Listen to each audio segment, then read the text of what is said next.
Vivimos en un momento en el que la pregunta que más quita el sueño a medios, marcas y profesionales de la comunicación es también en el fondo bastante sencilla, al menos aparentemente.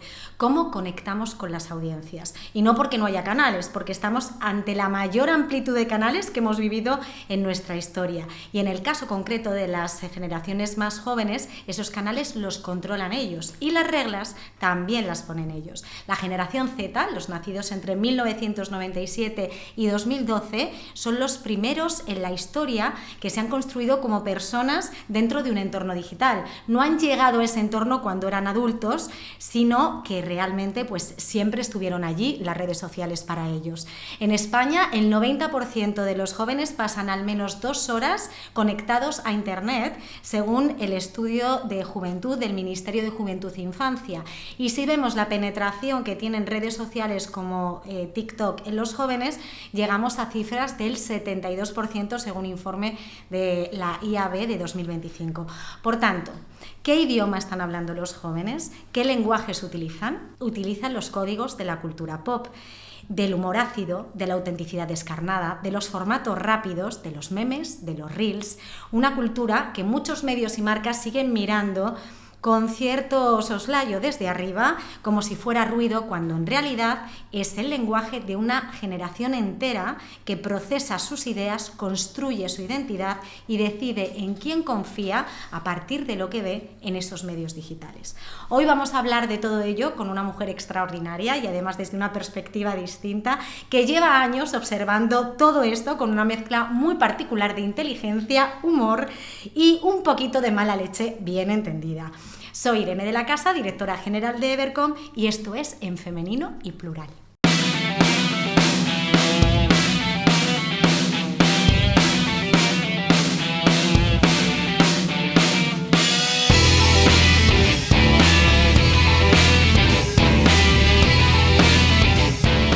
Bienvenidas, bienvenidos a una nueva temporada del podcast. Ya vamos por la 4ª de este podcast que está íntegramente producido por Evercom, en el que conversamos con mujeres que desde distintos puntos de vista nos ayudan a mirar un poquito mejor y a entender también el mundo en el que habitamos. Esta temporada no podía empezar de mejor manera que trayendo a los micrófonos una conversación que tiene mucho de cultura pop, de humor, pero también de utilidad para todos los que trabajamos en esto de la comunicación y el marketing.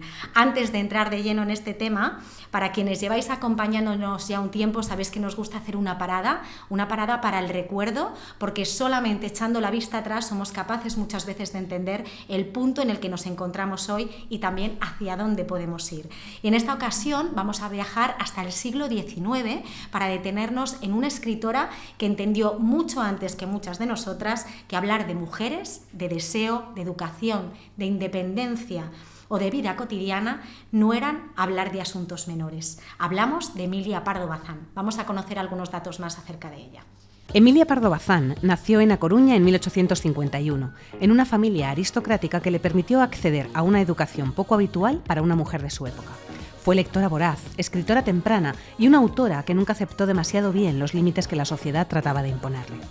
Escribió novelas, cuentos, artículos, ensayos, crónicas de viaje y crítica literaria. Pero no fue solo una escritora brillante, fue también una mujer profundamente consciente de las desigualdades que marcaban la vida de las mujeres. Defendió su derecho a la educación, al trabajo intelectual, a la independencia económica y al acceso a los mismos espacios de prestigio que los hombres.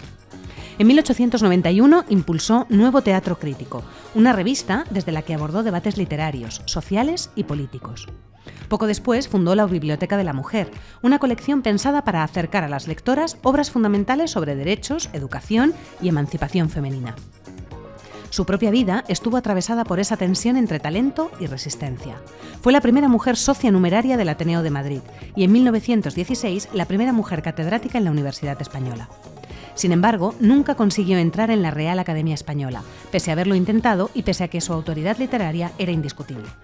También se atrevió a escribir sobre el deseo femenino, la violencia, la vida de las mujeres trabajadoras y los límites que la moral de su tiempo imponía sobre sus cuerpos y sus decisiones. Emilia Pardo Bazán murió en Madrid en 1921. Más de un siglo después, su legado resuena porque no pidió permiso para pensar en voz alta, para ocupar espacio ni para tratar como importantes asuntos que muchos preferían considerar secundarios. Y me parecía muy interesante traer hoy hasta estos micrófonos a Emilia Pardo Bazán, porque esta conversación también tiene algo de eso, de discutir la idea de que ciertos temas son menores solo porque históricamente o tradicionalmente se han asociado a las mujeres. El amor, el deseo, el cuerpo, la imagen, la forma en la que nos relacionamos o en la que nos juzgan no son asuntos pequeños, realmente configuran y nos ayudan a entender mucho mejor una determinada época y los constructos sociales que existen en torno a una cultura. Y nuestra invitada además lleva haciendo justamente esto desde otro lugar, desde el periodismo, la cultura pop, el humor y una mirada además muy afilada sobre la vida contemporánea.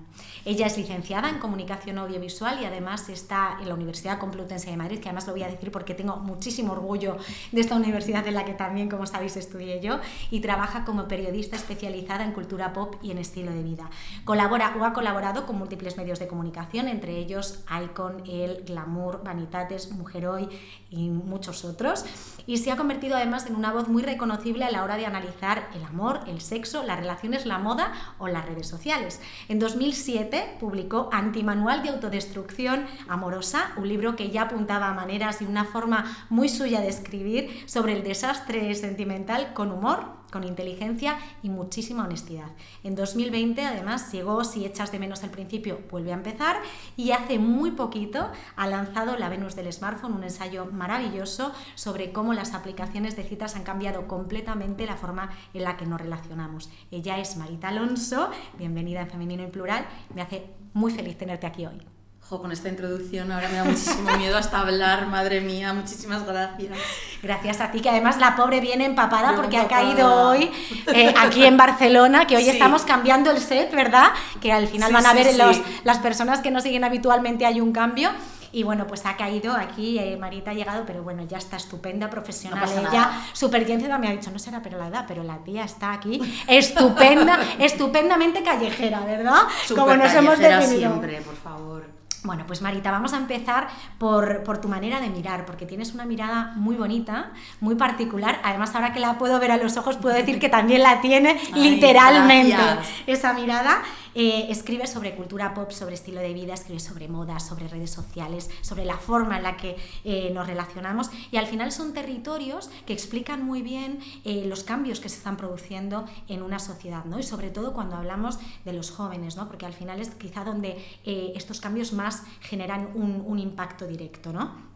¿Cuándo te das cuenta de que ahí hay una materia periodística interesante que explotar y que no estaba solamente contando anécdotas, sino que era algo mucho más profundo, que hablaba de la forma de relacionarnos, de la forma de consumir, de la forma de vivir de toda una generación? Pues la verdad que es mi forma de mirar, entonces me encantaría decirte cuál es la fórmula, pero no, soy así, mi cabeza funciona de una forma muy terrible, no quieres estar dentro de esta cosita, pero es verdad que luego la gente agradece muchas veces los temas que me dicen precisamente que encuentro como un ángulo diferente, porque es verdad que al final escribimos todos de lo mismo, pero bueno, lo interesante es encontrarle como eso, la mirada distinta. En mi caso siempre procuro que sea feminista sobre todo, la cultura pop, como dices, para mí es fundamental porque nos atraviesa a todas y a todos. Y temas como el amor, las relaciones sociales o el cuerpo al final nos sirven para hacer una radiografía de la sociedad y de los cambios. Y es como la moda, que a mí por ejemplo no me encanta la moda, antes sí escribía de esto, pero me gustaba desde el punto de vista casi sociológico, de esta tendencia, porque se lleva ahora, igual que yo que sé, ahora se lleva mucho la delgadez, pues porque se vincula tanto con la derecha, porque el clean look visto desde algún punto de vista también puede ser como más conservador. Entonces como que de lo aparente y de lo que aparentemente superficial, yo creo que luego siempre hay un pozo importante que es muy entretenido. Hay un punto muy importante en esto que dices, ¿no? Porque es cierto que en comunicación nos pasa algo, bueno, pues que a mí me parece que habría que pensar, ¿no?, acerca de ello y pararse un poco más, que es que hay ciertos temas que se consideran pues más relevantes o que son más profundos o más prestigiosos quizá que otros, ¿no? Parece que si hablamos sobre economía, sobre política, sobre tecnología, automáticamente la conversación se pone seria, pero cuando hablamos de otros temas como de autoestima, cuando hablamos por ejemplo de moda, que es que la moda también tiene mucho de componentes culturales, de entender cómo funciona una sociedad y que tiene ahí unas implicaciones, ¿no?, muy interesantes para quien lo aborda desde este punto de vista que tú estás comentando, parece como que son temas superfluos. ¿Crees que tiene algo que ver con la idea, ¿no? de que tradicionalmente estos temas siempre se han asociado a, bueno, estos son cosas de mujeres, sí. ¿no? Estos son asuntos de mujeres, o incluso diré cosas de chicas, como si esto de cosas de chicas no entiendo muy bien qué es, pero este punto, ¿crees que existe todavía y que está ahí latente, incluso a veces como profesional, como periodista? Sí. ¿Eres menos seria o parece que eres menos seria por tocar estos temas en lugar de otros? Porque incluso tú, en tu explicación, hay una pequeña justificación. Fíjate, dices, escribía de moda, pero realmente lo hacía... Hombre, claro, es que la moda es muchísimo más que una parte estética, ¿no? Sí. Estos temas yo creo que son los que al final nos ayudan a ver las cosas de una manera totalmente diferente, y dentro de la profesión sí tengo que decir que lo que comentabas, si escribes de política, de economía, yo qué sé, de cualquier otro tema, parece que eres una periodista seria y eres menos seria o inferior si escribes eso de estilo de vida. Hay pocos hombres heterosexuales trabajando en moda, no creo que sea casualidad, yo creo que es porque incluso les puede gustar mucho y les da apuro. Y entonces al final esta diferencia me parece que dice muy poquito de ellos, o lo que dice mucho, que lo que dice es que tienen sobre todo miedo a perder esos privilegios. Entonces yo estoy muy orgullosa de escribir de lo que escribo, veo las caras a veces de escribes de esto, y me pasa mucho que cuando publico temas piensan que estoy escribiendo de cosas que me pasan a mí. Yo no soy Carrie Bradshaw, ojalá lo fuera y pudiera vivir de una columna y tuviera esos zapatos, esa casa y ese pelo, que no tengo, pero bueno, pero casi, pero algún día sí. Pero yo no escribo de lo que me pasa todo el rato. Muchas veces sí, tengo que decir, pero no, yo no estoy aquí, no soy Shakira, no me dedico a lanzar dardos a la gente. No sé si hay veces que escribo, por ejemplo, de yo que sé, cómo los hombres están inyectando botox en el pene, pues ahí no me preguntan si tengo algo que ver, pero en cambio si te pongo porque muchas veces es más divertido acostarte con un ex que con alguien de ahora, ¿te has acostado con tu ex? Es como, no, es que no es mi diario, es mi trabajo. Claro. ¿Y alguna vez, porque al final imagino que tú en qué año estudiaste, Marita? En el 2008 acabé. En 2008 acabaste. Sí. Y ahí ya llevas una larga trayectoria profesional, ¿no? Y ahora, pues obviamente tienes otra edad, eres más madura, has tenido un recorrido profesional, pero yo entiendo que también ha sido esta seguridad que te da y el sentirte muy orgullosa de lo que hablas, ¿no? Y no sentir ese complejo de inferioridad, ¿no? Que de alguna forma viene, viene impuesto, viene dado desde fuera. ¿Ha sido un viaje o siempre ha sido así? Porque yo creo que esto es algo que probablemente a lo mejor cuando saliste o pues cuando llevabas 3 o 4 años trabajando, a lo mejor no era exactamente de la misma manera. Cuéntame un poco si siempre has estado tan segura de eso o ha sido también un viaje de redescubrimiento, de estar segura y de analizarlo y de estar orgullosa y ha sido un proceso, ¿no? Ha sido un proceso y tengo que decir que a día de hoy sigo estando insegura, no te voy a engañar, es todo un poquito de pose porque no podemos ir tampoco lagrimeando todo el día, pero es verdad que con el paso del tiempo estoy más orgullosa de lo que escribo, y también cuando veo cosas incluso de hace un año, no estoy de acuerdo con lo que decía. Y siempre digo que no hay que ser siempre coherentes, porque a mí todo lo que es coherente me parece fascismo. Entonces a mí me gusta como cambiar de opinión, he leído más, entonces tengo otra perspectiva, no digo ni mejor ni peor, pero voy cambiando, y me gusta también como que lo que escribo lo refleje. Es verdad que ahora estoy bastante orgullosa de cosas que escribo, otras miles no, tengo que decir, porque yo, esto es horrible, yo no amo escribir, me gusta mucho pagar el alquiler. Claro.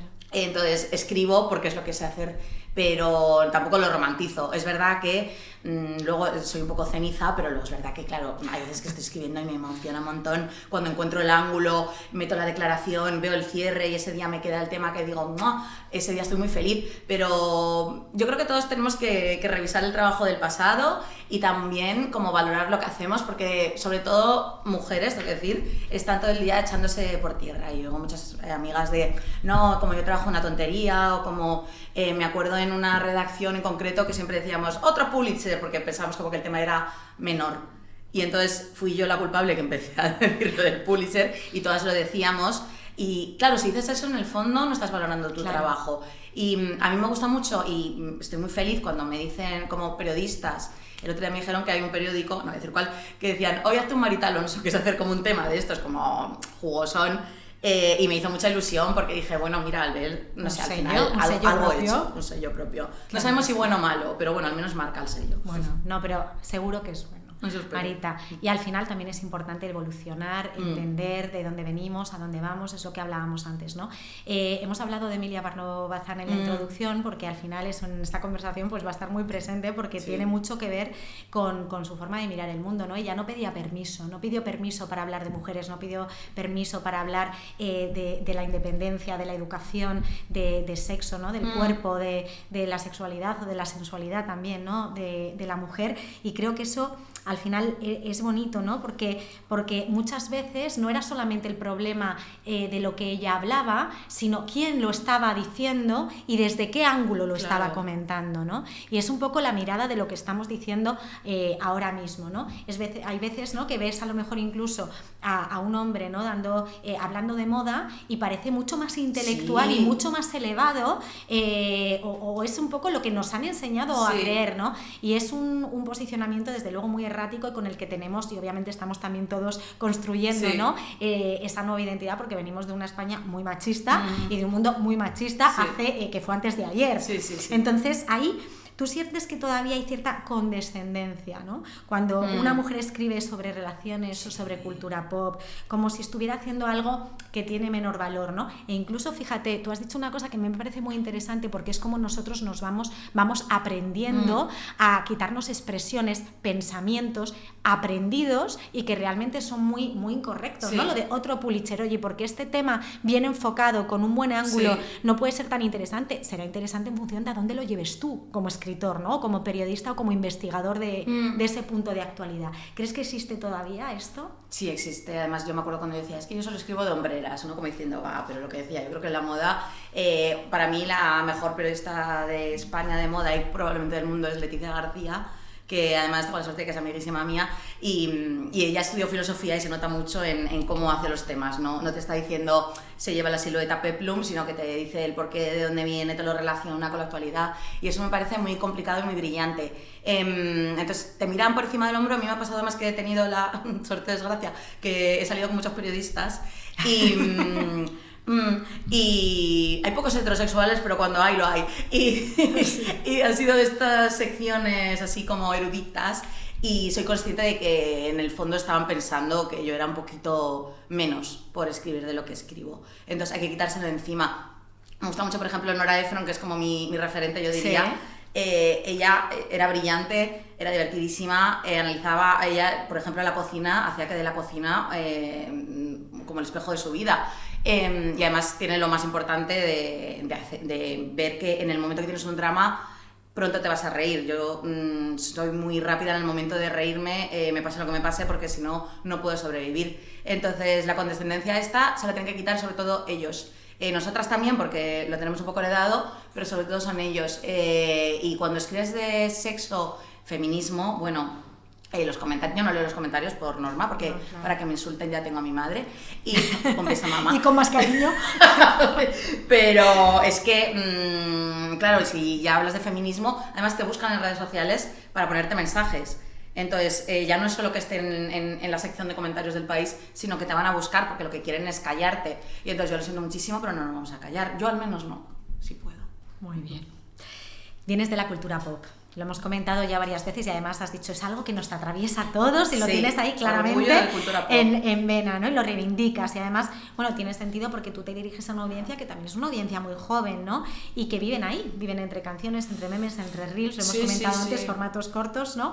Y esa cultura pop es muy interesante porque realmente ya no es solamente ocio, ya no es solamente entretenimiento, es que está configurando una forma de mirar el mundo, está creando una manera de pensar, ¿no? Y al final los medios, las marcas que no están hablando ese idioma se quedan completamente fuera y desconectadas, ¿no? Lo comentábamos antes, ¿no? Que todavía sigue habiendo algunos medios y algunas marcas que están mirando esto como si solo fuera ruido, en plan de, bueno, a ver cuándo estalla esta burbuja, ya llevamos unos cuantos años con la burbuja inflándose, y entonces, bueno, va a haber que aprender, no nos va a quedar otra, aprender un poquito más de, oye, pues cómo relacionarnos con estas audiencias, cómo conectar con ellas. ¿Por qué crees que muchas veces los medios y las marcas los medios, quiero decir también los más tradicionales, sí. ¿no? Pierden ese pulso, pierden esa conexión con esas audiencias más jóvenes y esos Gen Z de los que hemos hablado antes, pero también de muchos millennials, ¿no? No solamente de la generación Z. Es lo de siempre, es el miedo a lo nuevo, ¿no? Y a lo diferente. Entonces, cuando llega algo, de repente dicen, oh Dios mío, me voy a tener que adaptar, voy a tener que aprender nuevas fórmulas, voy a tener que, ¿qué es esto de TikTok? Me voy a tener que abrir una cuenta,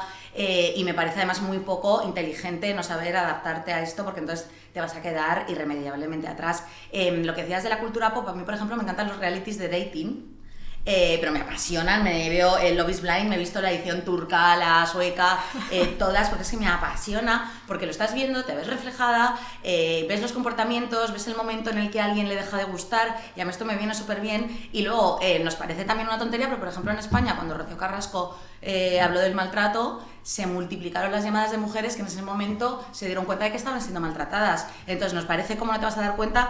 Pues lo que siempre decimos, si no se dice no existe, entonces qué importante es que se cuente. No hace falta que te lo cuenten en este tono erudito, porque también me parece muy erudito y muy valiente contar tu verdad. Y por ejemplo también Sofía Cristo contó que había sido abusada, no sé en qué programa lo contó, su madre Bárbara Rey se enteró entonces y dijo que no quería contar nada porque iba a hacer daño a la familia. Entonces te vas enterando de lo de siempre, los secretos que construyen las familias, los casos de abusos, como al final encima tenemos culpa cuando nos pasa algo. Entonces, claro, esta lectura pues la puedes hacer o no, igual que la Isla de las Tentaciones, lo puedes ver como unos mamarrachos que van todo el día en bikini con las hormonas a tope, o lo puedes ver como, la de casos de maltrato que hay psicológico, de luz de gas. O sea, me parece súper interesante además que lo miremos, si lo miras desde esta postura snob, como la gente, a mí no me gustaba Sálvame y no lo digo como snob, pero la gente que lo veía así no se daba cuenta también de lo que se iba construyendo ahí. Y además, si estás quitando la mirada de algo, sobre todo si te dedicas, porque si te dedicas, yo qué sé, si eres chef, pues no hace falta, pero si te dedicas a la comunicación, por favor, estate atento. A mí me pasa ya, y aquí me doy cuenta de que ya la juventud se fue, cuando lo típico que ves una fiesta y la alfombra roja, yo me acuerdo cuando era joven, que me preguntaban, ¿esta quién es tal? Y yo pensaba, madre mía, trabajando en una revista y no sabe quién es. A mí ahora me dices quiénes son y la mitad no sé quién es. Claro. Entonces, pero bueno, habrá que ponerse al día. No, pero es verdad, y además creo que lo podemos encontrar en muchos sitios, no solamente en televisión. Yo no sé si has leído el libro de Lucía Soya. Claro que Comerás sí, por flores. favor. Claro, y es verdad que ha tenido ha tenido críticas como muy enfrentadas, a favor y en contra. Yo creo que independientemente de la lectura, de la forma de escribir, que para mí, por ejemplo, está escrito desde una posición, ¿no?, en el que ves todo el rato cómo está pensando la protagonista. Que la quieres parar. Que me parece interesante, ¿no? Porque al final te metes bastante y es de fácil lectura y demás. Pero sí que creo que habla un lenguaje muy interesante para las generaciones más jóvenes, y es el diagnóstico de situaciones que, aunque ahora nos parezcan desde una posición o a una determinada edad mucho más fáciles de diagnosticar, hay que verse en una situación concreta, en un momento concreto, y entender que a veces la línea es tan fina que no es tan fácil de ver, ¿no? Y la soledad que se puede generar en torno a eso, porque yo creo que al final pueden ser temas que puedan ayudar a muchas personas, ¿no? ¿Qué te parece el libro? Porque ahora es verdad que no lo teníamos previsto, pero me parece interesante y además me ha venido claramente a la memoria cuando has comentado esto, ¿no? Pues justo cuando me preguntan 2 libros así que recomiendo este año, uno de ellos es este, de los 2, o sea, porque me encanta, creo que demuestra que todas las relaciones algo tóxicas son, incluso la más bonita, y lo difícil que es separar la adulación del love bombing, por ejemplo, la forma en la que te sientes culpable cuando es el otro claramente el que está actuando así, pero eso lo vemos desde fuera, desde dentro no. Y lo triste es que cuando sales de ahí y lo ves, dices, es que era tonta. No eras tonta, es que tienes un abusador que sabe manejarse y no eres tonta para nada, porque de hecho la protagonista es muy inteligente. Entonces este libro me parece muy brillante porque creo que ayuda también a reflexionar. Y aunque haya críticas en contra, mientras se hable de esto y otra vez se vuelva a poner el maltrato sobre la mesa, me parece interesante. Vamos a hablar también de tu libro, porque oye, por favor, ya hemos hablado de Lucía Soya, fenomenal, pero vamos a hablar del tuyo, ¿no? De la Venus del smartphone, que al final sí que es verdad que es también una lupa muy clara de cómo se comunica pues toda una generación, ¿no? Qué le importa, cómo construye su identidad, qué lenguaje se está utilizando, a qué mensaje responde.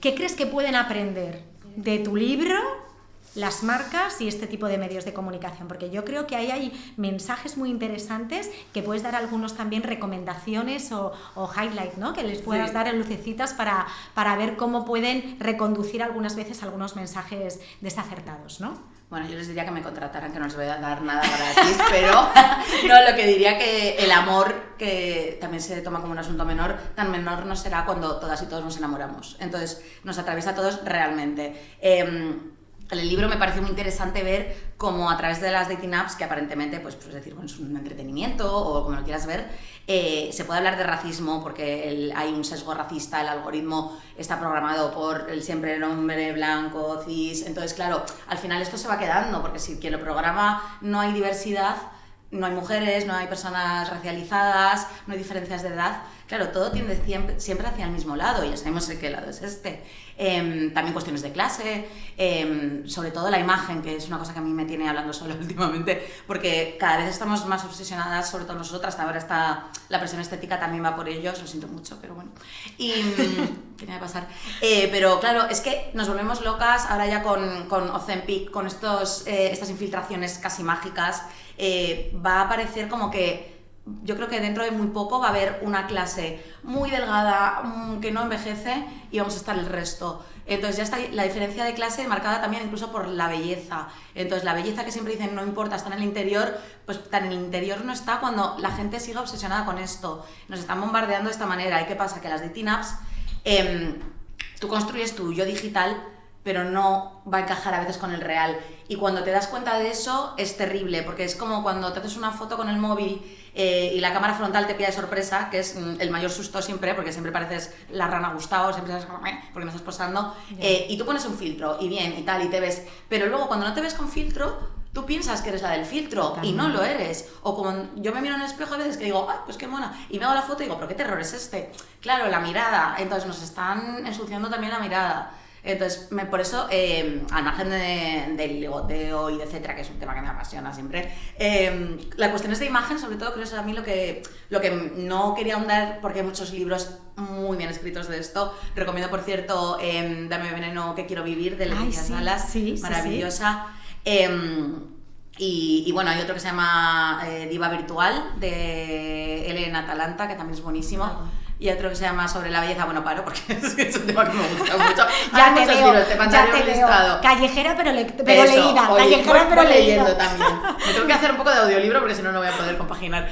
Pero eso, que el tema de la belleza y sobre todo de la presión estética, que yo creo que es depresión estética, porque nos están llevando a odiarnos. O sea, las mujeres desde pequeñas nos enseñan a odiarnos, a odiar y temer cada ciclo de nuestra vida. Vamos a temer la menstruación, vamos a temer la primera relación sexual, luego nos va a venir la menopausia. ¿Qué queremos? O sea, ¿cuál es el momento bonito? Porque luego quien quiere ser madre, el parto, te vas a morir de dolor. Es que entonces ellos en cambio cada momento es la primera vez que tengo sexo, qué divertido, luego tal, o sea, nos están enseñando a odiarnos y a tener miedo. Entonces esto es lo que hay que cambiar. Totalmente. Me he ido por otro lado, que no tenía nada que ver.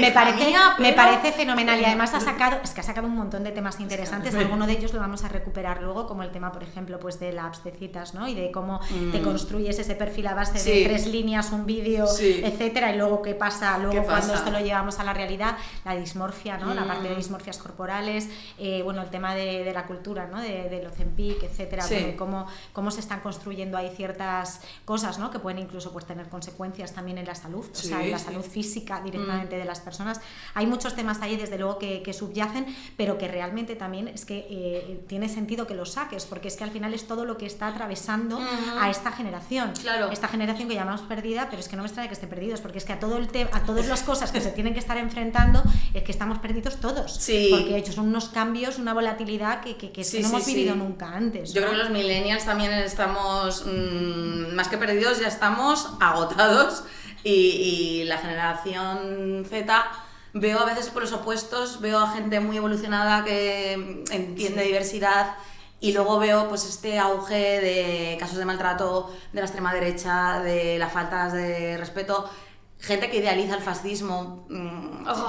Entonces, claro, no sé muy bien porque puedes tener cierta esperanza, pero a la vez está lo otro. Y lamentablemente sabemos quién suele ganar, no sé muy bien por qué. Supongo que es porque imponen más la violencia, claro. Bueno, ahí tenemos que trabajarlo y como comunicadores tenemos una Eso responsabilidad, es cada uno con su estilo, pero por Eso. supuesto que sí que es lo importante construirlo, es. ¿no?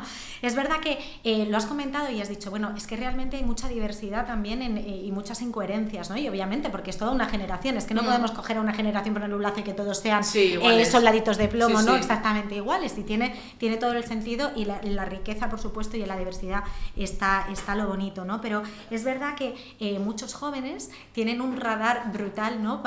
Y muy fino, ¿no? Para diferenciar lo auténtico de lo que es totalmente performing, postureo, y además de lo que desconectan automáticamente, ¿no? ¿Qué hace que una marca o que un medio transmita o pueda transmitir esa autenticidad? ¿Cuáles crees que son los códigos que le hace, ¿no? Que les hace ver a la gente joven de, ostras, cómo me engancha este perfil, este creador de contenido, cómo me engancha esta persona? ¿Qué características comunes, qué subyace ahí que les llama la atención para que ellos lo vean como un perfil auténtico, natural, honesto? No lo sé. Yo diría que tener una voz propia, que dicho así es muy fácil, no es fácil encontrar tu voz, que te guste tu voz y que le guste a los demás. Pero claro, en tiempos de inteligencia artificial que te pueden hacer un ensayo en medio segundo, pues casi con fuentes, luego que esté mejor o peor, pero claro, ¿qué va a diferenciar eso de lo que escribas tú? Pues que tengas un poco la voz propia, la opinión, una forma de escribir particular y en redes eso, que tengas una forma de expresarte diferente. A mí estas tendencias que hacen todos el mismo baile, que hacen todos la misma broma, todos el mismo meme, es que ya cuando veo la tercera digo, pero por favor, parad ya. Además porque cansa, entonces yo creo que lo que hay que encontrar es lo que te haga diferente, porque lo que decía, se tiene mucho miedo a la diferencia y si todos fuéramos iguales sería aburridísimo el mundo. Totalmente de acuerdo. Los jóvenes cada vez leen menos revistas, o sea, al final hemos dicho que tú colaboras con un montón de revistas, menos mal que también están las ediciones digitales y que les llega por otro lado, pero bueno, leen cada vez menos revistas, escuchan menos radio, ven menos la televisión, por lo menos la televisión tradicional, por decirlo de alguna forma, pero sí que es verdad que se consumen miles y miles y miles de horas en TikTok, en YouTube, en podcast de creadores de contenido con los que conectan, con los que sienten que les hablan en su mismo idioma. ¿Tú crees que ¿qué formatos? O sea, ¿es un tema de formato? ¿Es un tema de lenguaje? ¿Es un tema de plataforma, de tono, de velocidad? ¿De que están hartos de que se les hable de una determinada manera que no conecta con esas reglas del juego que comentábamos al principio, ¿no? Que ellos han puesto? ¿De qué crees que va esto? Yo creo que es la inmediatez. Ahora no tenemos ningún tipo de paciencia, lo queremos todo ya. Antes los desfiles tenías que esperar a que llegara la crónica, a que style.com se llamaba entonces, subiera las fotos. Ahora lo tienes al momento, la gente está haciendo fotos, la gente no está viendo el desfile porque está pendiente de hacer una buena foto. Entonces lo queremos todo ya, rápido, sin una reflexión. Entonces, ojo, hay muchos creadores de contenido muy inteligentes. Yo tengo un montón de feministas que me apasionan, que hacen unas reflexiones increíbles, que se hacen unos guiones para cada vídeo maravillosos, y eso es lo que yo creo que los medios tienen que integrar a esta gente que tiene esta forma de mirar las cosas. También, claro, ¿qué pasa? Que los que dirigen, los de arriba, siguen siendo los que son. Entonces es gente de una edad, otra, no quiero repetirme, pero otra vez son estos señores que, claro, no quieren cambiar. Pues llegará un momento en el que se pasará el relevo y yo creo que entonces ya se abrirán más las puertas también a gente de la generación Z que esté integrada en la redacción. Porque pasa mucho como con los guiones, cuando se escribe algo para adolescentes, por ejemplo, y te das cuenta de que quien lo escribe es millennial, se nota muchísimo, porque claro, yo voy a entender las referencias, pero los Z van a decir, ¿pero quién ha escrito esto? Entonces, pues lo importante, lo de siempre, para que te interpele también lo tiene que escribir alguien que hable tu voz o que sea de tu edad o que puedas compartir algo. Entonces, lo que hay que hacer es renovarse. Sí. Quizás esto implica morir para alguien. Es que he pensado, demasiado literal. Esperemos que no. Esperemos que no. Mejor que cambien y que se transformen. Por favor, que se transformen y cojan la jubilación. Ellos que tienen, que yo como autónoma, ahí estoy. O sea, que la disfruten. Que te quedan muchos años. Oh, madre mía. Eso sí llegamos. Pero bueno, es verdad que lo has dicho, ¿no? Vivimos en un momento en el que hay muchísimo contenido. El contenido, o sea, la velocidad que va es brutal.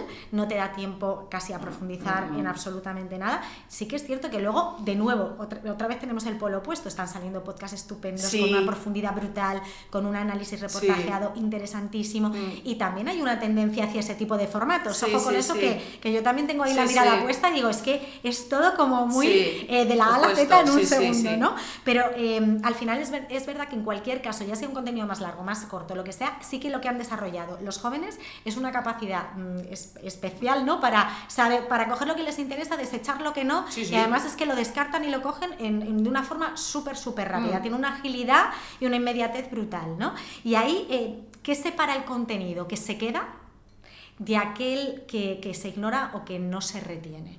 ¿Qué separa eso? Pues claro, depende, porque hay gente que le gusta el contenido que le da la razón. Esto es lo habitual. Ya, con los algoritmos también hay A mí, en este claro, momento. entonces, a mí me gusta justo lo contrario, encontrarme como lo que me hace debatir y reflexionar sobre lo que yo pienso. Dicho lo cual, sé que mis amigas y mis amigos pensamos todos igual, y no soy de estas personas de hay que dar voz a todo el mundo, creo que hay que dar voz solo a la gente que no vulnera derechos con lo que dice. O sea, a mí esto de... No soy Pablo Motos de... Es que ya no se puede decir nada. No se pueden decir cosas racistas, homófobas, etc. Entonces yo creo que lo que hay que coger es lo que te llame la atención por algo, y otra vez, me repito, lo que tenga una voz propia, un tono interesante. Ellos es verdad que tienen una capacidad un poco de buffet libre, de cuando vas al buffet y sabes lo que quieres y sabes desechar el resto y al momento lo coges y te vas feliz a la mesa, pues también esto que interesante es, ¿no? Que no tengan que pensárselo tanto. También creo que esto hace que, igual que pasa en las dating apps con el swipe, no estés prestando atención a cosas que igual luego sí te podrían haber interesado. Yo misma, claro, yo leo muchísimo por placer y por trabajo, tengo que decir. Mi labor también es ver muchas películas, ver muchas series, consumir un montón de cosas en redes. ¿Qué pasa? Que luego a mí, el batiburrillo que yo tengo en la cabeza, lo de siempre, sé de mucho y sé de nada a la vez, porque claro, no puedo estar reposando todo lo que leo. Entonces yo creo que tenemos que aprender a frenar un poquito, que estas frases me dan un poco de pereza, las escribo mucho, pero dichos en mí, pero es verdad, que tenemos que pausar, leer bien, subrayar. A mí me encanta subrayar las frases que me encantan, las apunto, palabras que no entiendo en español o en inglés, tengo el bloque de notas, cada día apunto 1000, porque hay que renovarse un poco, pero hay que saber parar, yo creo. Y vivimos en un mundo tan acelerado que no se puede parar. Sí que es verdad que esa inmediatez, ¿no?, que comentabas, y que a veces nos falta esa profundidad en algunos de los contenidos, y que hay cosas que nos podrían interesar muchísimo. También hay un tema ahí muy importante del algoritmo. Al final el algoritmo te enseña más de lo que tú consumes, o sea que te hace reafirmarte mucho más en tus opiniones, y eso... Al final, si tú no tienes una voluntad, y tú lo has dicho, yo, claro, tener la voluntad de decir, oye, pararse, voy a leer cosas que que estén un poco en contra de lo que yo pienso, porque a lo mejor me abre la mirada y me enseña un punto de vista diferente. Eso que es algo maravilloso, ¿no? Que es poder entender que no tienes la razón en todo, y abrirte a crecer, ¿no?, desde otro punto. Se está perdiendo, ¿no? Y se está perdiendo también a veces ese pensamiento crítico, que a mí me parece muy importante, porque entramos en un piloto automático que al final no estás cultivando esa parte, ¿no?, de decir, oye, pero ¿por qué piensa esto? Y voy a intentar profundizar qué hay detrás, obviamente dentro del respeto y de los márgenes de los derechos humanos, por supuesto, ¿no? Pero ese punto de entender al otro, de antes, por ejemplo, podríamos tener una conversación sobre política, y podríamos tener una persona que opinara muy diferente a ti, o que tuviera unas ideas distintas a las tuyas, pero todo se hacía con un respeto, con un carácter constructivo, incluso llegando a puntos de entendimiento, y ahora es que parece tan difícil, y todo esto lleva a una polarización brutal, ¿no? Es como, ¿cómo lo vives? Porque al final ahí también tú te expones mucho, y hay mucho hater también. A mí me da mucha lástima esto que comentas, y por eso te digo que yo engaño al algoritmo. Pues veo una cosa que me parece aberrante, me meto dentro, entonces me empiezan a salir más vídeos, entonces pues ya te puedo escribir un tema. Yo qué sé, yo escribí de las Tradwives, yo creo que fue en 2000. ¿Qué es esto? Explícamelo. ¿No sabes qué son las Tradwives? ¿Qué es esto? Te va a encantar. ¿Qué? Son influencers que... lo de las esposas, esto. Claro. Sí, el fenómeno este. El fenómeno este. Pues el problema de este Bueno, vamos a fenómeno... explicárselo a la gente, por si acaso no lo saben. Las Tradwives son unas influencers que el contenido lo que hacen es, pues hacen, por ejemplo, se hacen pan, lo hacen desde el principio. Y están en casa para sus maridos, han dejado su carrera para sus maridos, están orgullosas de ello, llevan además una estética de los años 50. A las mujeres de los años 50 no nos iba muy bien, pero esto no lo cuentan. Porque, bueno, por cierto, ha salido una novela que ahora no me acuerdo, que es de una influencer, una tradwife, que le mandan a los años 50 y no le gusta lo que está haciendo. O sea, claro. No romanticemos. Betty Draper era monísima y tal, pero mira que no le iba bien en Mad Men. Entonces, yo escribí hace muchísimo de este tema, pero antes de que se hablara, pues bueno, pues por eso, por estar todo el día tiquitín mirando a ver qué pasaba. Yo me meto en cosas de incels, de todo esto, para poder ver el fenómeno ahora que se llama Lux Maxing. Que hay de esto va una cosa que se llama bone smashing, que es que se dan martillazos en la mandíbula para que entonces se les cambie la estructura y tener unas mandíbulas y encajen entonces con unos cánones que supuestamente son los que hacen que vayan a ser más bellos y van a ser como exitosos, porque tienen esta mentalidad que, bueno, limitadita, digamos. Entonces, claro, yo de esto escribo, que podría escribir sin meterme en eso, que tampoco hace falta que yo me esté abarcando la existencia, pero bueno, me gusta investigar de esto y también para luego poder poner un poco, dar nombres de gente que lo hace, porque no se puede hablar siempre del aire, y también hay veces que yo he contactado con gente de esta no precisamente incels, ¿no? Pero bueno, gente que tiene una ideología diferente a la mía, pues para también dar una postura, porque no un artículo yo creo que no puede ser que me dé la razón todo una tesis, o sea, también tiene que haber una confrontación. Es verdad que a mí hay veces que me dan una declaración que me está desmontando el tema y digo, ¡no! ¿Sabes? Porque digo... Ya, bueno, pero también te abre el tema a otros puntos. Claro, y cuando alguien de arriba te dice... Alguien de arriba, Dios. No, ya que se me da la cabeza. Te dice, oye, ¿por qué no le das... Darle una vuelta es la peor expresión, ya lo sabemos, pero bueno, me lo han dicho alguna vez. En ese momento he querido matarme y reconozco que luego el tema queda muchísimo más interesante porque me han dado otra perspectiva. Yo estoy muy acostumbrada a que me den mucho la razón, en mi familia no, repito, pero en temas de trabajo he tenido muy poquitos problemas de que no le guste el tema a alguien, o sea, tengo esta suerte. Pero es verdad que cuando me ha pasado, por eso me choca. Claro. Y tengo que aprender a recibir el feedback. El feedback negativo, constructivo, y a la confrontación, porque yo tengo mucho miedo, y esto lo llevo luego a las relaciones. En el momento que veo un problema, sales huyendo. Salgo corriendo como las ratas, le doy un giro a todo para no... Entonces, claro, así no se puede ser. Claro. Bueno, eso es un aprendizaje también. Es ¿no? un aprendizaje, Estar como en práctica. Estar abierto al feedback y tiene también mucho que ver con los jóvenes hoy en día, ¿no? Y al final yo creo que ahí hay un punto de que el feedback es un regalo y que quien te lo está dando tiene una valentía de dártelo. Total. Y está invirtiendo su tiempo en dártelo, y ahí se puede abrir una conversación interesante para que tú también puedas dar tu punto de vista. Entonces, bueno, yo creo que sobre eso hay que trabajarse, Marita, eso sí que hay que trabajárselo. Estoy en ello. Eso hay que trabajárselo.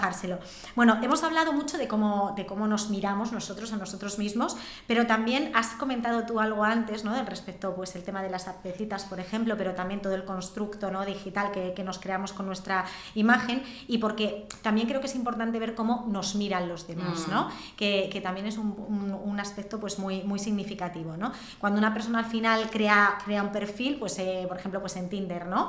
Te llegan 3 fotos, te llega un vídeo, te viene una descripción, las mejores fotos, por supuesto, con filtros seguro. Entonces, es verdad que las apps y las redes nos han enseñado, ¿no? O nos han entrenado para juzgar más rápido, ¿no? Y al final nos han hecho mucho más impacientes, quizá, ¿no? Con la complejidad del otro, de la otra persona. Claro. Sí, las dating apps es un caso muy claro, porque si no te entra por los ojos en ese segundo, ya no vas a dar like, que esto entonces no deviene en el match. Y lo curioso que yo vi en el ensayo es que la mayoría de gente que tiene pareja dice que si lo hubiera conocido en dating apps no habría encajado a su pareja los filtros que tiene. Y entonces es como, wow, porque claro, los filtros están muy bien para quitarte ciertas cosas que tienes claras, pero a la vez te estás limitando la mirada y al final esto es aterrador. Entonces, no sé, yo por ejemplo no quiero ser madre, es lo único que tengo claro en la vida. Y bueno, es verdad que no me gusta la gente fascista. Bueno, pues estos dos filtros los tengo. Los tengo puestos. Ahí. Pero la edad, por ejemplo, yo no, ahora no me acuerdo qué tengo, pero yo creo que tengo de 34 a la muerte probablemente. Es como... Así como así como un espectro así amplio. Como amplio, que no se diga. La altura también, que estamos empeñados con quiero un hombre que mida más de 1,80. Pues cariño, vives en España, cálmate. Y además es verdad que la altura es el maquillaje de los hombres, porque tú eres un hombre guapo y no es guapo, es que es alto. Entonces esto me parecen tonterías que nos hemos metido en la cabeza. Y sí, bueno, pues lo que decías básicamente con este show que te he hecho. Pero... claro, no tenemos reposo y no tenemos paciencia. Además ahora con el ghosting, ¿cómo no va a salir la palabrita? Yeah. Pero en el momento en el que alguien no te está convenciendo, o te aburres, o te da pereza, ¡ping! O bloqueas, eliminas, no sé, a mí hay cosas, por ejemplo, que me parecen como súper red flags. El otro día, por ejemplo, estaba hablando con un tipo que me parecía súper interesante y de repente íbamos a organizar, conocernos y me dijo, bueno, mientras no seas una feminazi, y ahí se acabó. No bloqueé, iba a ser muy madura y le iba a bloquear, pero no, le dije, oye, no, es que a mí comparar el nazismo con el feminismo pues no va a ser. Pero también te digo que por eso está bien hablar, porque si no yo habría quedado con este señor y me habría encontrado a saber que... Bueno, y a lo mejor a esa conversación no llegas mucho más adelante, ¿no? Por Quizás eso. de una forma natural hasta que veas ciertas señales. Yo creo que se va viendo de todas formas, ¿sí? O sea, yo creo que la gente que tiene ese tipo de pensamiento, lo que pasa es que luego está, por ejemplo, el falso aliado, ¿no? Que se habla mucho del hombre performativo, que no es esto, o sea, en la revista nos gusta mucho decir que bebe te macha, que lleva un tote bag, no es tan sencillo, pobrecitos míos, hay hombres maravillosos que llevan eso y luego son maravillosos, pero hay muchos hombres que dicen que son feministas y en cuanto hablas un poquito, de repente, sí, pero te encuentras un caso de abuso, uy, sí, pero ¿y por qué fue a su casa? Siempre hay yo estuve con un señor que era muy de izquierda, muy feminista, y en cuanto vino otro señor a su casa y les oía hablar en la cocina, quise saltar por la ventana, porque entre ellos, claro, se va justificando, no todos los hombres, pero casualmente todos son hombres, no sé, entonces hay que estar muy atenta. Mira que siempre digo que hay que quedar cuanto antes, porque si no estás idealizando a la otra persona, estás volcando tus proyecciones en alguien y cuando te aparece esa persona, claro, nunca va a reunir lo que todas tú, esas porque es un constructo que te has inventado. Pero a la vez hay que hablar un poquito de ciertas cosas que aunque parezcan incómodas, para mí son, bueno, digo para mí, obviamente para otra gente no, pero eso es definitivo. Y lo que digo yo, por ejemplo, de los hijos, que te puede pasar de, ellos siempre piensan, ya cambiará de idea, o tú piensas ya se le irá el deseo y no. Entonces, además, lo que suele fallar al principio de la relación suele ser al final lo que hace que se rompa. Entonces, yo creo que hay que escuchar siempre a todo, aunque es muy cómodo hacer como que no ves. Ya. Bueno, yo creo que a veces también es difícil, ¿no? Y hay circunstancias, hay momentos diferentes, pero bueno, sí que es cierto que yo creo que también vivimos en un momento en el que igual que nosotras, ¿no? Nosotras mismas estamos aprendiendo también a regular algunas expresiones, incluso algunos pensamientos, y a revisitar cosas que en su momento nos parecieron muy normales hace 5 años y ahora mismo las revisitas y dices tú, ¿en qué momento yo estaba pensando esto? Yo creo que para ellos, ¿no? Para muchos compañeros, y que hay muchísimos que lo están intentando, ¿no? Y que realmente intentan hacer las cosas bien, también es complicado, ¿no? Porque hay veces que si a nosotras nos cuesta y hay veces que dices alguna cosa que dices que, oye, ojo esto, me lo tengo que mirar, pues ellos mismos yo creo que también ahora mismo están que no saben ni por dónde les da el aire, ¿no? Y entonces yo creo que también cuando hay una buena intención, cuando de nuevo vuelve a haber una buena persona y hay un buen fondo y hay valores ahí, hay sustrato interesante, bueno, pues ahí es cuando merece la pena. Obviamente, claro, cuando entras en una conversación y hay pues ponerse cabezón, ¿no? Cabezona con ciertas cosas, pues de ahí es más difícil y tienes que salir, ¿no? Sí. Pero bueno, yo creo que ese es un tema también interesante y que desde luego el ver estos consejos de cómo movernos en las apps de citas, oye, que vendrán bien a muchísimas personas. Además, bueno, los jóvenes, ¿no? Hablamos mucho de las prioridades, ¿no? De muchas veces de esa autenticidad que nos están pidiendo, de la coherencia que exigen, ¿no? De oye, pues que de valores como sostenibilidad, diversidad. Y yo nuevamente, cuanto más veo, digo, joder, luego me encuentro muchísimas contradicciones nuevamente, ¿no? Pues por ejemplo, oye, sostenibilidad. Y cumplo en Temu pero, todo el día, ¿no? Sí, pero estoy todo el día comprando aquí en este tipo de plataformas que también, oye, pues hay que investigar un poquito lo que llevan debajo. Entonces yo digo, ¿qué está pasando aquí? Porque claro, yo entiendo también cuando hablamos de las marcas o de los medios de comunicación que no están sabiendo leer a todo este contexto, es que es un contexto hipercomplejo, de una complejidad brutal, porque te encuentras contradicciones como muy bestias de, oye, que cada uno quiérete a ti mismo, pero luego estamos con Ozempic. Por otra parte, sostenibilidad, pero luego estamos todo el día comprando en Temu. Pero, o sea, al final es que son como extremos también, es muy polarizante.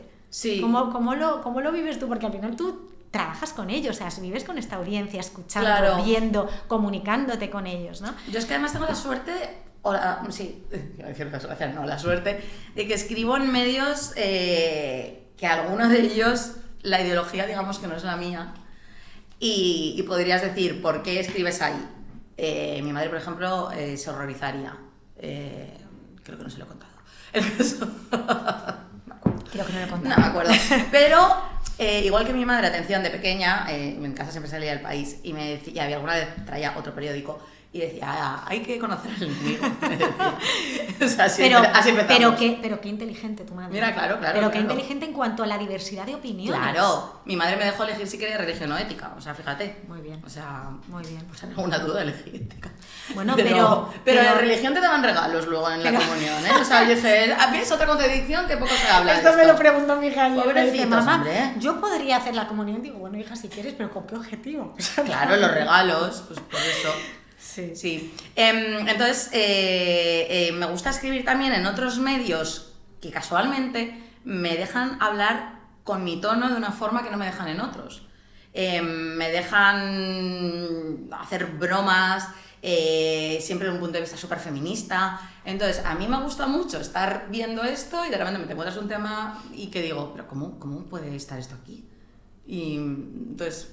Qué bien. ¿no? ¿Y eso en qué traduces eso? ¿En que hay una apertura? ¿En que no hay un control? Ha colado. No, o sea, yo creo que, pues fíjate que al final yo siempre pienso que cierta ideología es muy cerrada y muchas veces creo que la gente de izquierdas somos incluso más cerradas a veces, porque no queremos escuchar, tenemos la cosa de... O sea, en mi casa, por ejemplo, siempre mi madre grita a la tele facha todo el rato. Yo no estoy escuchando la noticia, no sé qué está pasando porque le da igual, o sea, le ve y ya va, pum. Y entonces le digo, por favor, ¿podemos escuchar lo que está diciendo? O sea, obviamente nos va a parecer probablemente horrible, pero es que... hay que escuchar a Y entonces de repente pues me parece interesante también escribir en medios. Es verdad que uno en concreto, que yo me fui, me entregó un tema y me dijo que si podía buscar unas fuentes más conservadoras. Y entonces le dije que no. Y ya, pues ya está. Pero bueno, ya está. También está bien como que te den esto, decir, pues bueno... Pero bueno, te estás contando un caso de muchos. Y estás diciendo que en otros casos no es así, ¿no? Y también tengo constancia del privilegio que tengo, que puedo elegir. O sea, que yo solo vivo de escribir, que es... bueno, un privilegio y por otro lado también será que te lo has trabajado para llegar hasta ahí, obviamente. Sí, una no duerme, pero por lo demás estoy súper bien. Pero bueno, eso, que tengo mucha suerte de escribir en muchos medios y estoy muy agradecida de que me compren a veces las locuritas que propongo. Yo soy consciente de que a veces digo, ¿cómo puede estar diciéndome que sea este tema? Y soy muy feliz con esas cosas. Entonces yo te digo que tenía antes una visión muy negativa de mi vida laboral, de soy una esclava, estoy todo el día trabajando, bla, bla, bla, y luego digo, ya, pero es que hago lo que a mí me gusta, lo único que se hace en realidad yo creo, y además me dejan dar una mirada que es la mía. Entonces... para mi ego es más lo que me faltaba. Y realmente, o sea, trabajando en periodismo y poder hacer y tener la suerte de hacer eso, Marita, y que te guste y que disfrutes de esta parte de tu trabajo, es un auténtico privilegio. Y realmente yo creo que nos tenemos que sentir, cuando tienes un trabajo que amas, te tienes que sentir muy afortunado. Obviamente que nos paguen por ello, pero que desde luego, oye, vienes a trabajar de otra manera. Y cuidado con la trampa de amar el trabajo, que siempre lo digo, que es una trampita, porque eso pasa mucho más en periodismo, de esto es para darte visibilidad, bla, bla, bla, bla. Las cosas se monetizan. No. En eso estamos vamos, de acuerdo completamente. Y me he acordado de la compañera de nuestra gran Cristina Cereceda, la que tenemos en común, que es Andrea Vargas, que esto yo creo que lo tiene ya muy claro como buena, ya no sé si, yo creo que es ya generación Z, y lo tiene clarísimo, ¿no? Y eso es un punto también importante y es interesante, obviamente, sin llevarlo al otro extremo de que realmente, oye, para cobrar un sueldo también hay que trabajar, hay que currárselo, hay que esforzarse, tiene que haber una cultura del esfuerzo. Otra cosa es que no hagamos las cosas gratis, ¿no? Exacto. Y entre esos dos puntos hay que encontrar un equilibrio, ¿no? No nos queda mucho tiempo, pero antes de terminar sí que me gustaría preguntarte referentes. ¿Cuáles son tus referentes? Es verdad que nos has hablado de alguna buena amiga y de cómo trata, pues por ejemplo, el tema de la moda. Hemos hablado también de Lucía Soya como uno de los libros que recomiendas, pero ¿cuáles son tus grandes referentes y tú tienes que decir, oye, pues a mí estas 2-3 personas me han marcado o personalmente o profesionalmente en mi forma de mirar el mundo, ¿no? Pues es que Nora Ephron ya la has comentado, la he citado, pero es que me encantaría ser Nora Ephron. Caitlin Moran me encanta, la he entrevistado además 3 veces ya y para mí es un orgullo. Chelsea Handler, la cómica, me apasiona, además es como lo que yo quiero ser. Ella creo que tiene 50 nunca se ha casado, no quiere tener hijos, lleva una vida muy guau y me apasiona. Yo diría estas 3. Y luego fíjate que no es este tipo de persona, pero después de lo que me has dicho, digo, pues mi pobre madre, que yo que soy una rata, que no soy buena hija y se lo digo cada día de mi vida, ella lo sabe, pobrecita mía, pues ¿por qué no? Un referente de una mujer que es así de cabezota. Qué bonito, ¿no? Qué bonito que la traigas. Yo estaba esperando, que la ¿Sí? trajeras. Pues yo no. Estaba esperando que la trajeras después porque la has sacado 2 o 3 veces en la conversación. Sí, hablo mucho y ahí es que hay... Mami issues. Hay algo ahí. Bueno, pues esa madre maravillosa que la llevaba a varios periódicos, oye, muy importante esto, que es algo que yo construyo con mis hijas y que para que tengan ese pensamiento crítico que comentábamos antes. Y una última pregunta muy, muy breve. Al final, oye, después de estar tan cerquita, ¿no? De cómo se comunican, qué códigos manejan, cómo se expresan, cómo construyen su identidad, ¿no? y la conforman, ¿eres optimista o pesimista en cuanto a la capacidad de los medios y las marcas para conectar con este tipo de audiencias? Vamos a decir optimista, porque contratan a gente como yo. Muy bien, ahí lo vamos a dejar, Marita. Muchísimas gracias por todo, por la naturalidad, por ser tú, por esa mirada pues, que te hace especial, que también nos ayuda a entender mucho mejor lo que está pasando, cómo conectar a las marcas, y que también nos podemos apoyar en profesionales maravillosos como tú para poder entenderlas todavía mejor. Y nada, muchísimas gracias por estar con nosotros en este primer episodio de esta 4ª temporada, que espero que nos traiga muchos más momentos bonitos juntos, y mientras podéis seguir viendo los capítulos en Spotify, en YouTube y en iVoox. Hasta luego.